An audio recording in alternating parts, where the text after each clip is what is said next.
The thing about objectivity is it's impossible to have, but yes, men and white people do tend to think we have it more. In the research space, research conducted by white men has been considered to be more objective than others, and that's something that still has to be challenged a lot in research. When I did my dissertation on the unwritten rules of work and I knew I'd be interviewing cross race and gender, my dissertation committee expected me to write my positionality statement, and my team wrote a positionality statement on all of our different identities and how this would likely influence the work and how we saw it and presented it. And a strength of that study was that I had such a diverse team. I don't think it would have had the same quality if it had just been me.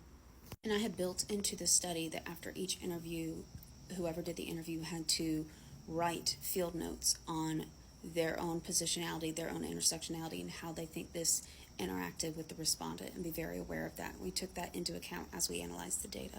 Objectivity is an illusion at work. And I say this as someone who is frequently brought in as a third party to be objective. And I always tell my clients, while I am going to be as aware of my biases as possible, I cannot promise you something objective. But I am going to include so many voices in this that it will hopefully give the voice of your organization. Because that is the real experience, is all the multiple voices in your organization, not just mine. You can say, oh, she didn't get promoted because her performance ratings weren't as high as his. Okay, why weren't they? What were you looking at? Were there clear metrics on what that good performance looked like?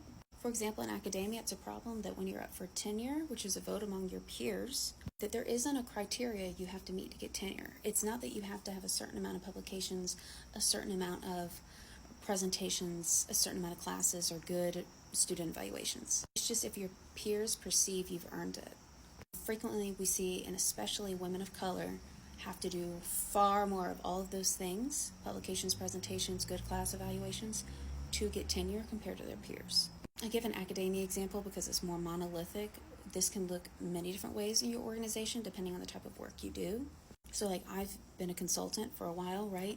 And I've been in an organization where I wrote all of the work that won them an over $700,000 contract. And my male peers told me that I was making 30% less than they were financially. So how objective is that?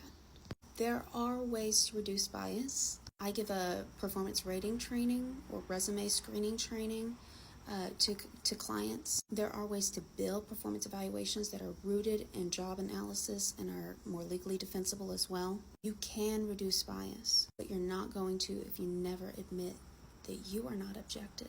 You are one of many subjectivities.